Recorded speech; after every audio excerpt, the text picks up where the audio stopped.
don't have to change what's going on out there. That's the wind that's blowing. All we have to do...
Philosophies that changed my life.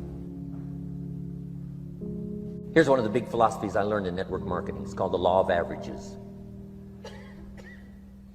If you do something often enough, a ratio will appear. Key phrase, if you do something often enough, a ratio will appear. It's amazing. It's uncanny. In baseball, we call it batting average. If you talk to 10 people, one says yes. Now the ratio has begun. 1 out of 10. Talk to 10, get 1. Here's something interesting about the law of averages. Once it starts, it tends to continue. This is colossal information. Once a ratio starts, it tends to continue. If you talk to 10 and get 1, sure enough, chances are excellent. If you talk to 10 more, you'll get another one. Talk to 10 more, you'll get another one. Now you can compete. If you can only get 1 out of 10, you can compete, even with somebody that can get 9 out of 10. If you've been here a long time, you can get 9 out of 10. I just joined, I can only get 1 out of 10. If we have a 30-day contest, I will beat you. Say, well, how could you beat me? Here's why. During that 30 days, you talk to 10 and get 9. I talk to 100 and get 10. I beat you. Isn't that clever? This is clever stuff. And I do it for 2 reasons. I sincerely wish to win. But I do it for another very sincere reason. I wish for you to lose. And that's noble on my part. Here's why it's noble. You learn more by losing than you do by winning. So I wish to give you that experience. Now here's how I do it once I understand the law of averages. When I'm new, I make up in numbers what I lack in skill. I make up in numbers what I lack in skill. Now who can do that? Anybody that's ambitious. Anybody with a little ingenuity. Anybody. Doesn't matter. Now here's one more. The law of averages can be increased. You get 1 out of 10, talk to 10, get another one. Talk to 10, get another one. The 4th time you talk to 10, you get 2. Why would the 4th time you talk to 10, you get 2 instead of 1? You're getting better. You're getting better. And who can get better? Anybody. Talk to 10, get 2. Talk to 10, get 2. Finally, talk to 10, get 3. I finally got up to about 3. Now, it takes more than a genius to go past like 3 or 4. But 3 will do. If you bat 300 in baseball, they pay you $4 million a year. Which means you're out 7 times out of 10. 7 times out of 10, out. Make $4 million a year. Are you ready for that? So, this works so well now in your business. Just jot the phrase down. You don't have to bat 1,000. You don't have to bat 1,000 to make big money. 1 out of 10 is fine. 2 out of 10 is terrific. 3 out of 10 is fabulous. Some particular incredible genius might get 4 out of 10. But 3 out of 10 is sufficient to make you rich beyond your wildest imagination. This is how I went after my friends, neighbors, and relatives when I first started recruiting. I said, look, I've got a new business, and I'm getting about 3 out of 10 to join. And I don't mind you. Just come to the meeting and be one of the 7.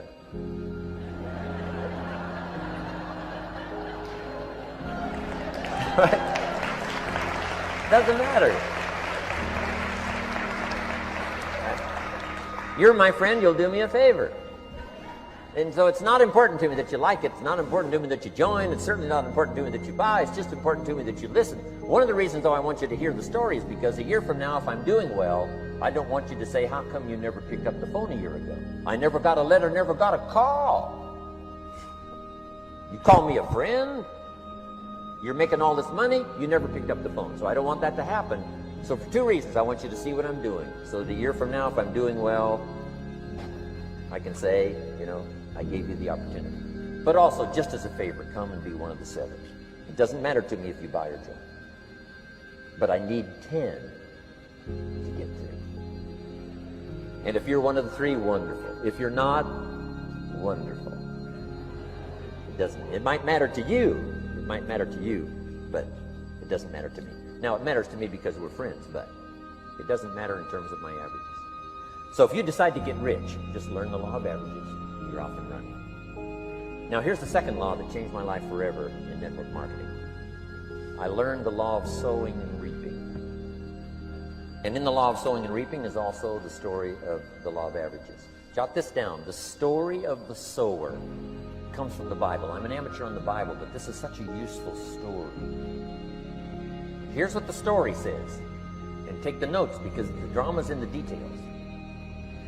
The sower was ambitious. Evidently he was ambitious. When you read the whole story, you'll conclude, yes, this was an ambitious sower. Here was number 2. He had excellent seed. The sower who sowed the seed had excellent seed. And the excellent seed could be an excellent opportunity, an excellent product, an excellent story. So we've got an ambitious sower with excellent seed.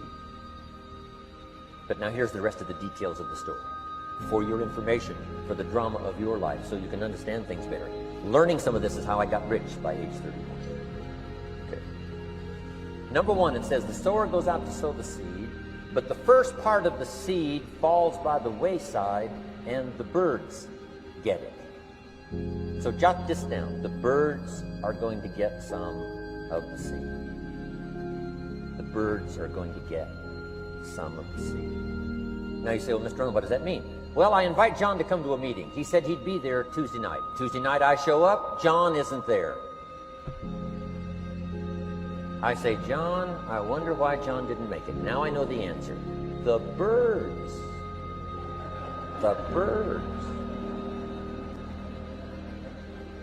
John had this great idea of coming to the meeting to look at an opportunity, and somebody stole it and said, you're not going to go see network marketing. And he says, well, maybe not. So have you jotted that down now? The birds are going to get some. Now, when the birds get some, you've got 2 options. Number 1 is to chase birds.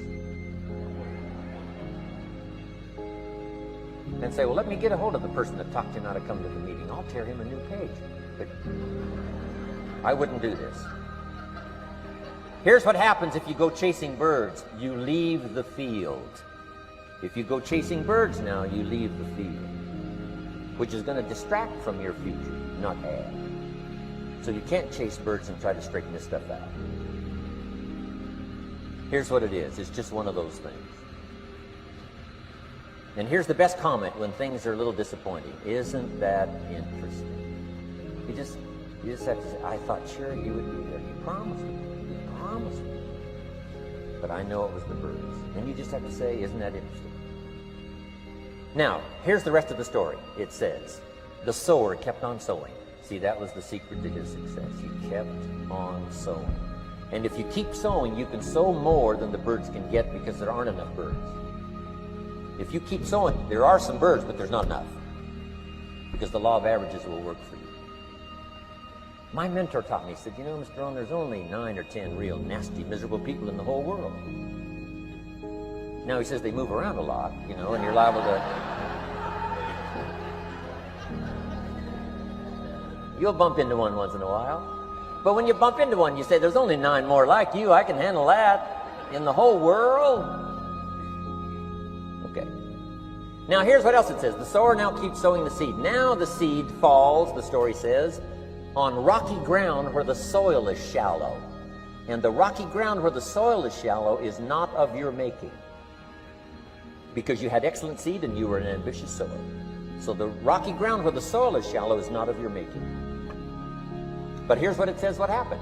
This time, the little seed that falls in the ground starts to grow, and the little plant starts to grow. But the first hot day, it withers and dies. Not an easy thing to watch. I finally get John started. Sure enough, 3 or 4 days later, somebody says, "Boo!" And he goes,